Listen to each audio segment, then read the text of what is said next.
নমস্কার, শিখা টেলার থেকে সবাইকে স্বাগত জানিয়ে শুরু করছি আজকের ভিডিও। আজকে আমি শেয়ার করব সুন্দর একটি হাতার ডিজাইন। তো কিভাবে আমরা হাতার ডিজাইন কাটিং করব বা কিভাবে আমাদের হাতা কাটিং করতে হয় সমস্তটা কিন্তু আজকের আমি এই ভিডিওর মাধ্যমে শেয়ার করব। তো চলুন বন্ধুরা, ভিডিওটি আমি শুরু করছি।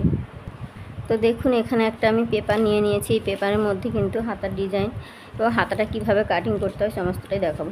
তো সবার প্রথমে আমাদের হাতা কাটিং করতে গেলে আমাদের কিন্তু দু ভাঁজ চার পাট করে নিতে হবে, সে কাপড় হোক আর পেপার। আমরা প্রথমে দু ভাঁজ চার পাট করে নেব। প্রথমে কাপড়টিকে আমরা এইভাবে ভাঁজ করে নেব।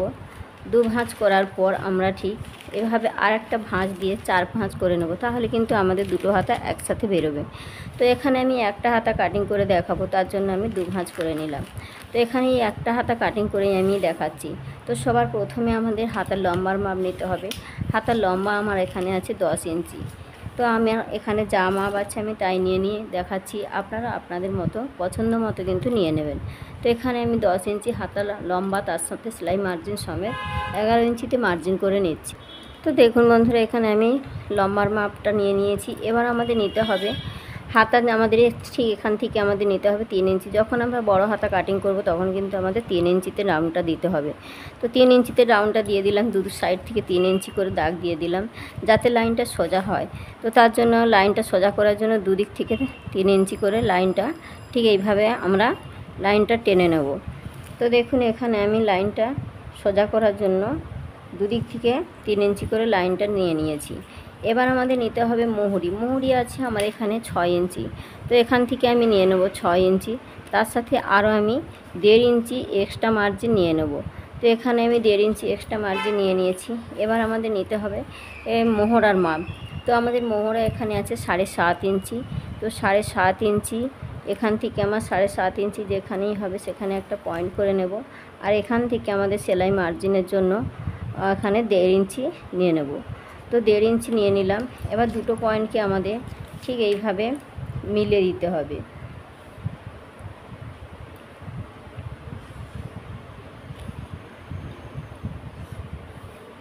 সেলাই মার্জিনের সঙ্গে সেলাই মার্জিনটাও কিন্তু ঠিক যেমনটাই আছে তেমনটাই আমাদের মিলিয়ে দিতে হবে। তো নর্মালি যেমনই হাতা কাটিং করতে হয় ঠিক তেমনভাবেই কিন্তু হাতাটা আমাদের কাটিং করে নিতে হবে।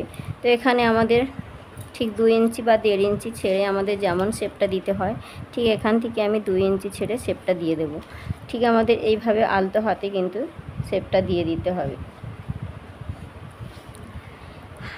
এরপরে আমাদের 1/2 ইঞ্চি ছেড়ে কিন্তু তালপাট শেপটা দিতে হবে। তালপাট শেপটা ঠিক আমাদের এইভাবে 1/2 ইঞ্চি নিচ থেকে কিন্তু ডাউনটা দিতে হবে। তো এটা হলো আমাদের সামনের জন্য আর এটা হলো আমাদের পেছনের জন্য। তো সামনে আমাদের কিন্তু তালপাট শেপ হয় আর পেছনেরটা কিন্তু তালপাট শেপ হয় না। তো দেখুন, এখানে কিন্তু আমার হাতাটা সম্পূর্ণ ড্রয়িং করা হয়ে গেছে। এবার দেখুন হাতাটা আমি কাটিং করে দেখাচ্ছি।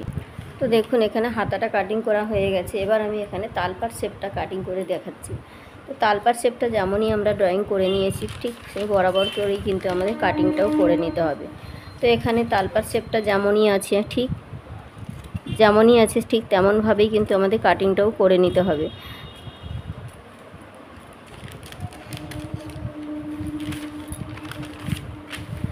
এবার দেখুন হাতার ডিজাইনটা কিভাবে আমি বানাচ্ছি। তো দেখুন, এখানে আমাদের যেমন ঠিক এখান থেকে আমাদের নিচের দিক থেকে আমাদের 2 ইঞ্চি মতো ছেড়ে কিন্তু আমাদের নিচের দিক থেকে আমরা 2 ইঞ্চি ছেড়ে আমাদের একটা পয়েন্ট করে নেব। তো নিচের দিক থেকে 2 ইঞ্চি ছেড়ে একটা পয়েন্ট করে নিলাম। আর এখান থেকে আমাদের এর মিডিলে একটা পয়েন্ট করতে হবে। তো দেখুন, নিচের ঠিক এখান থেকে আমাদের আরেকটা পয়েন্ট করতে হবে। এই যে 2 ইঞ্চি ছেড়ে একটা পয়েন্ট করলাম, আর ওপর দিকে ঠিক এখান থেকে 1 ইঞ্চি ছেড়ে একটা পয়েন্ট করে নেব। তো দেখুন, এই যে পয়েন্টটা করলাম, এই দুটো পয়েন্টের মিডিলে একটা আমাদের পয়েন্ট বের করে নিতে হবে। তাহলে দুটো পয়েন্টের মিডিলে ঠিক এখানে একটা পয়েন্ট হচ্ছে। তো এর 1 ইঞ্চি ওপর দিকে কিন্তু আমাদের আর একটা পয়েন্ট নিতে হবে। ঠিক আমাদের এখান থেকে 1 ইঞ্চি যেই মিডিলে পয়েন্টটা নিয়েছি এখান থেকে আমাদের 1 ইঞ্চি ওপরে একটা পয়েন্ট নিতে হবে। তো এবার দেখুন, এই 3টে পয়েন্টকে আমাদের ঠিক এইভাবে মিলিয়ে দিতে হবে। তো এখানে আমি বোঝার সুবিধার জন্য, তো দেখুন বন্ধুরা, এই যে এখানে যে 2 ইঞ্চি ছেড়ে যে দাগটা নিয়েছিলাম এই যে সেই দাগটা দিয়ে দিলাম। আর এখানে ওপর দিক থেকে আমাদের 1 ইঞ্চি ছেড়ে একটা পয়েন্ট করেছিলাম, সেটাও আমি একটা দাগ দিয়ে বোঝার সুবিধার জন্য দাগটা দিয়ে দিলাম। আর এই দুটো দাগের মিডলে একটা যে দাগ নিয়েছিলাম, ঠিক 1 ইঞ্চি ওপরে কিন্তু একটা দাগ নিয়েছিলাম। আপনারা যদি ডিজাইনটা ছোট বা সরু করতে চান তাহলে 1/2 ইঞ্চিও নিতে পারেন। তো এখান থেকে আমি 1 ইঞ্চি যে দাগটা দিয়েছিলাম, তো 1 ইঞ্চি যে দাগটা দিয়ে দিলাম। এবার এই 3টে পয়েন্টকে আমাদের ঠিক এইভাবে মিলিয়ে নিতে হবে। তো দেখুন ঠিক এইভাবে আমাদের আলতো হাতে ঠিক এই কোণ থেকে কিন্তু এইভাবে আমাদের ঠিক কোণ থেকে আমাদের এইভাবে নিয়ে এসে আমাদের এই দাগের সঙ্গে আমাদের আলতো হাতে ঠিক মিলিয়ে নিতে হবে। তো দেখুন ঠিক এইভাবে করে আমাদের মিলিয়ে নিতে হবে, তাহলে দেখতে কিন্তু আমাদের খুব সুন্দর হবে হাতাটা। তো আপনারা বড় করতে চাইলে বড়ও করতে পারেন, ছোট করতে চাইলে কিন্তু ছোট করেও বানাতে পারেন। তো এখানে আমি একটু বড় করেই দেখিয়েছি। তো দেখুন বন্ধুরা, কাটিংয়ের পরে কিন্তু এরকমটাই দেখতে হবে মাঝখানের অংশটা। আর এখান থেকে যে আমাদের সামনের অংশ, ঠিক যেখানে আমাদের মুহুরিটা সেলাই হয়, এখান থেকে ঠিক আমরা 1/2 ইঞ্চি মতো কিন্তু ঠিক এইভাবে করে একটা শেপ দিয়ে দেবো, তাহলে এটা কিন্তু দেখতে আমাদের খুব সুন্দর হয়। এভাবে করে কিন্তু আমাদের কাটিংটা করার পর আমাদের একটা সেলাই দিয়ে দেবো। এখানে আমরা ফিতে করলেও কিন্তু ফিতেও দিতে পারেন, খুব সুন্দর হয় এই দেখতে। তো দেখুন এখানে এইভাবে করে এখান থেকে আমরা যখন মুহুরিটা সেলাই করব, ঠিক এইভাবে এখানে কিন্তু ফিতে বাঁধা ফিতের ঘরও করে নিতে পারেন। তো দেখুন এখানে হাতার ডিজাইনটা কিন্তু খুব ঠিক এই রকমটাই দেখতে হবে। তো এটা কিন্তু আপনারা চাইলে কিন্তু লেস লাগাতে পারেন, লেস লাগালে কিন্তু এর আরও এটা ভালো লাগে, লেসটা বেশি আসে, খুব ভালো দেখায় হাতাটা। তো যে কোনো ব্লাউজের ক্ষেত্রে কিন্তু আপনারা এই ডিজাইনটা বানিয়ে ফেলতে পারবেন। তো এখানে আমি হাতাটা এইভাবে দেখিয়েছি, আপনারা চাইলে সরাসরি কাপড়েও কিন্তু কাটিং করে নিতে পারেন। তো এখানে আমি পেপারের মধ্যে দেখিয়েছি। তো দেখুন হাতাটা ঠিক এই রকমটাই দেখতে হবে, সেলাই করার পর কিন্তু হাতাটা খুব সুন্দর একটা দেখতে হয়।